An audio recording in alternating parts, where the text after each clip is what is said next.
नमस्कार दोस्तों आप सभी का स्वागत है आज की हमारी इस ज्ञानवर्धक वीडियो में। दोस्तों, गाय माता ने बताया इन 4 कामों को कभी भी किसी के सामने नहीं करना चाहिए, हमेशा इन 4 कामों को अकेले में ही करना चाहिए। दोस्तों, आज की यह कहानी बड़ी ही ज्ञानवर्धक है। अगर कोई भी मनुष्य इन 4 कामों को और गाय माता द्वारा बताए इन 4 कामों को अकेले में कर लेता है तो वह व्यक्ति अपने जीवन में कभी भी निर्धन और गरीब नहीं रहेगा। दोस्तों, आज की यह कहानी वाकई में बड़ी ज्ञानवर्धक है। दोस्तों, गाय को माता क्यों कहा जाता है? क्योंकि गाय माता के भीतर 33 कोटि देवी देवता निवास करते हैं, जिसकी वजह से हर घर में गाय माता की पूजा की जाती है। गाय माता को देवी का स्वरूप माना जाता है। दोस्तों, आज हम आप सभी को गाय माता के द्वारा बताए गए इन 4 बातों के बारे में बताने जा रहे हैं, जिन्हें आपको अपने जीवन में अवश्य उतारना है। दोस्तों, आज की यह कहानी बड़ी ही ज्ञानवर्धक है। अगर आप इस चैनल पर पहली बार आए हैं तो चैनल को सब्सक्राइब जरूर से कर दें। चलिए दोस्तों, बिना किसी देरी के इस ज्ञानवर्धक कहानी को शुरू करते हैं। दोस्तों, प्राचीन समय की बात है। एक गांव में एक भोला नाम का व्यक्ति रहता था। वह बहुत ही भोला था। भोला बहुत ही निर्धन और गरीब व्यक्ति था। भोला गायों को चुराकर अपने बेटे और अपनी बीबी का पालन पोषण किया करता था। भोला अपने सेठों यानी कि जो उसके गांव में जो धनी थे, जो सेठ थे, उनके गाय को चलाकर अपने पेट का पालन पोषण करता और अपने बीवी बच्चों का पालन पोषण करता। भोला रोजाना अपने गांव के सेठों की गायों को चराने के लिए जंगल जाता और शाम को जंगल से गायों को चराकर लेकर आता और फिर जाकर उसे कुछ पैसे मिलते। दोस्तों, एक दिन की बात है, जब भोला अपने गाँव से अपने सेठों की गायों को लेकर जंगल की ओर चराने जाता है, तभी एक गाय जंगल के बीचों बीच से अकेले आती है और भोला की गायों में आकर मिल जाती है और सारे दिन भोला के गायों के साथ ही चलती है। और उसके बाद में जैसे ही रात होने लगती है यानी कि शाम ढलने लगती है तो वे गाय अचानक से भोला की गायों से दूर हो जाती है और अपने रास्ते रास्ते चली जाती है। दोस्तों, जैसे ही फिर भोला दूसरे दिन वापस अपनी गायों को चराने के लिए जाता तो वे गाय फिर से भोला की गायों में मिल जाती और चारा चरने लगती है और जैसे ही शाम ढलती तो वे अपने रास्ते चली जाती। दोस्तों, ऐसे ही चलता रहता है। उसके बाद में तीसरे दिन जब भोला वापस अपनी गायों को चराने जाता तो वे गाय वापस भोला की गायों में मिल जाती और चलने लगती। दोस्तों, उसके बाद उसी दिन भोला जब शाम को अपनी गायों को लेकर गांव की तरफ आ रहा होता है तो भोला अपनी गायों को गिनने लगता है और भोला की गाय 99 गाय थी। जब एक एक करते हुए उन गायों को गिनने लगता है तो जब भोला देखता है कि भोला 99 गायों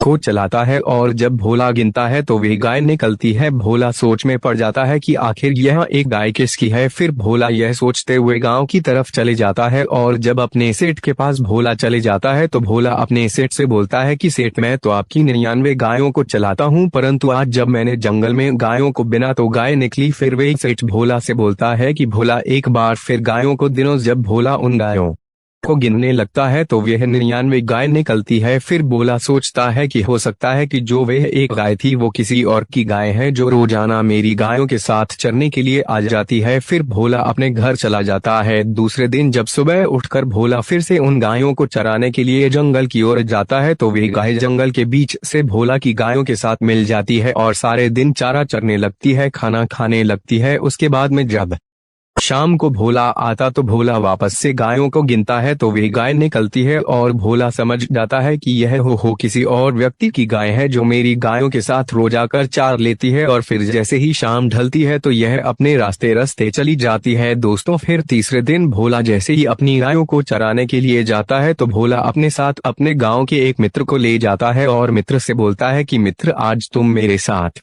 चलो, क्योंकि मुझे शाम को थोड़ा काम है, मैं कहीं जाने वाला हो। तो तुम एक काम करना कि मेरी इन सभी गायों को शाम को गांव में लेकर जाना और मैं अपने काम को कर आ जाऊंगा। तो भोला अपने मित्र को अपने साथ लेकर गायों को चराने के लिए जाता है और जैसे ही भोला जंगल के बीच में पहुंचता है तो वे गाय फिर से आकर भोला की गायों में मिल जाती है। देर शाम को जब शाम ढलने लगती है और जैसे ही भोला का वह मित्र गायों को लेकर गाँव की तरफ आ रहा होता है तो वह एक गाय जंगल के बीच से पहाड़ों की तरफ जाने लगती है और भोला उसे देख लेता है। फिर भोला उस गाय के पीछे पीछे पहाड़ों की तरफ जाने लगता है और फिर देखते ही देखते वे गाय पहाड़ों के बीचों बीच होकर एक गहरी गुफा के अंदर घुस जाती है और भोला भी उस गाय के पीछे पीछे उसी गुफा के अंदर घुस जाता है। और फिर भोला उस गुफा के अंदर जाकर देखता है तो एक संत गहरी तपस्या कर रहे होते हैं, साधना कर रहे होते हैं और वह सफेद गाय उन संत के पास जाकर खड़ी हो जाती है। जब भोला देखता है तो वह गाय संत के पास जाकर बैठ जाती है और कुछ देर बाद वसंत अपनी साधना करके खड़े हो जाते हैं और उस गाय का दूध निकालने लगते हैं और दूध निकालने के बाद में अपने खाने पीने का भोजन तैयार करते हैं और ये सारी घटना भोला अपनी आंखों से देख रहा होता है। फिर कुछ देर बाद वह गाय गोबर कर देती है और जब भोला देखता है कि वह गाय गोबर करती है तो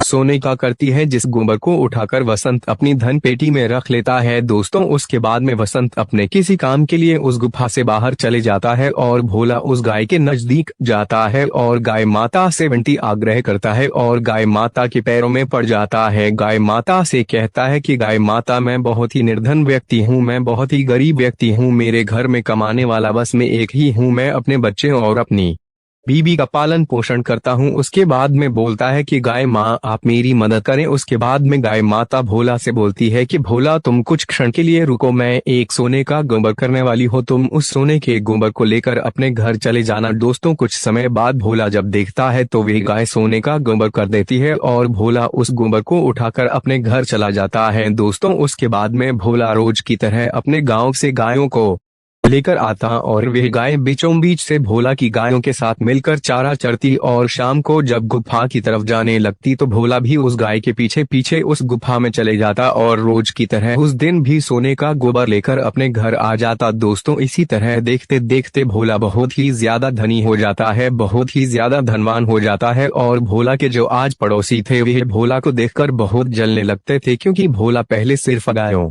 को चलाता था और अपने घर का गुजारा करता था। परंतु एक दिन ऐसा क्या हुआ जिसकी वजह से भोला देखते ही देखते बहुत ही धनवान व्यक्ति हो गया। यह नजारा देखकर भोला के आज पड़ोसी सभी भोला से जलने लगे। उसके बाद में भोला के आज पड़ोसियों ने सोचा कि आखिर यह भोला करता क्या है जिसकी वजह से यह देखते देखते धनवान होता रहा है। दोस्तों भोला बहुत ही भोला था, क्योंकि भोला जो भी कमाता, जो भी कार्य करता, जो भी गतिविधि करता, भोला अपनी बीवी को सारी बातें बता देता और भोला की बीवी बहुत ही मासूम और बहुत ही भोली थी। भोला जो भी बातें उसे बताता, भोला की बीवी सारी बातें उसके पड़ोसियों को बता देती। दोस्तों देखते ही देखते भोला बहुत ज्यादा गरीब होने लगता है। भोला के पास जो भी धन आने लगता था वह रोकने लगता था। गाय ने भी भोला को सोने का गोबर देना बंद कर दिया था और ऐसे देखते ही देखते भोला बहुत ही निर्धन और फिर से गरीब हो गया था और फिर से भोला की स्थिति लीचड़ हो गई थी। दोस्तों उसके बाद में भोला पूर्ण रूप से परेशान होकर एक दिन उस गुफा के अंदर चले जाता है और भोला जाकर देखता है तो वह गाय उसी जगह पर खड़ी होती है। भोला जाते ही उस गाय के पैरों में गिर जाता है और गाय माता से कहता है कि गाय माता, मैं बहुत ही परेशान हो चुका हूँ, मेरी स्थिति बहुत ही ज्यादा बदतर हो चुकी है, पहले से ज्यादा बदतर हो चुकी है। गाय माँ, मेरे घर में खाने को दाना नहीं है, एक भी अन्न का दाना नहीं है, मैं क्या करूं। दोस्तों उसके बाद में गाय माता भोला से कहती है कि भोला, मैं तुमको आज 4 ऐसी बातें बताने वाली हूं जिनको अगर तुम अपने जीवन में अमल करते हो, अपने जीवन में उतार लेते हो तो फिर से तुम्हारी स्थिति वही हो जाएगी जो आज से कुछ दिन पहले थी, यानी कि तुम फिर से धनवान हो जाओगे। तो गाय माता भोला 4 ऐसी बातें बताती हैं जिनमें से है नंबर 1, गाय माता कहती है कि भोला, कभी भी अगर तुम साधना करते हो, भगवान की पूजा करते हो तो कभी किसी के सामने नहीं करनी चाहिए। दोस्तों कहा जाता है कि अगर आप भगवान की पूजा, भगवान की साधना, भगवान की आरती किसी भी व्यक्ति के सामने करते हो तो उसका श्रेय देखने वाले को जाता है, ना कि पूजा और आरती करने वाले को। दोस्तों आपको कभी भी किसी भी व्यक्ति के सामने पूजा आराधना नहीं करनी चाहिए। दोस्तों गाय ने दूसरी बात यह बताई थी कि आपको कभी भी किसी भी व्यक्ति के साथ या फिर किसी भी व्यक्ति के सामने अपनी बीवी के साथ संबंध नहीं बनाना चाहिए, अपनी बीवी के साथ विश्राम नहीं करना चाहिए, क्योंकि ऐसा करने से व्यक्ति का समाज में मान सम्मान और प्रतिष्ठा कम हो जाती है। इसलिए भूलकर कभी भी किसी व्यक्ति के सामने हम बिस्तर नहीं करना चाहिए। दोस्तों गाय माता ने तीसरी बात बहुत ही अमूल्य बताई थी। गाय माता ने कहा है कि कभी भी किसी व्यक्ति के सामने आपको अपनी कमाई का जरिया नहीं बताना चाहिए।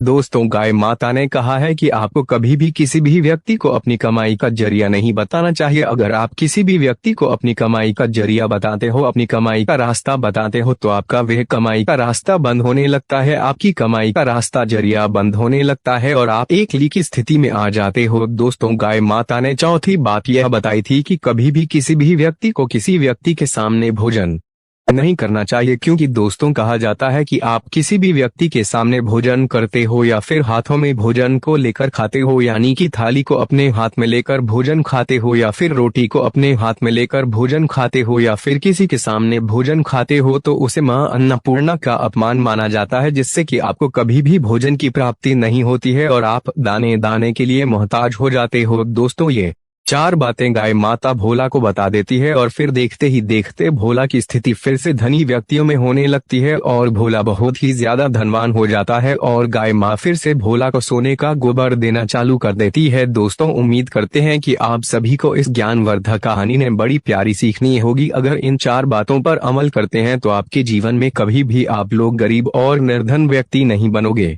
दोस्तों, उम्मीद करते हैं कि इन ज्ञानवर्धक कहानियों से आप लोगों को सीख अवश्य प्राप्त हुई होगी।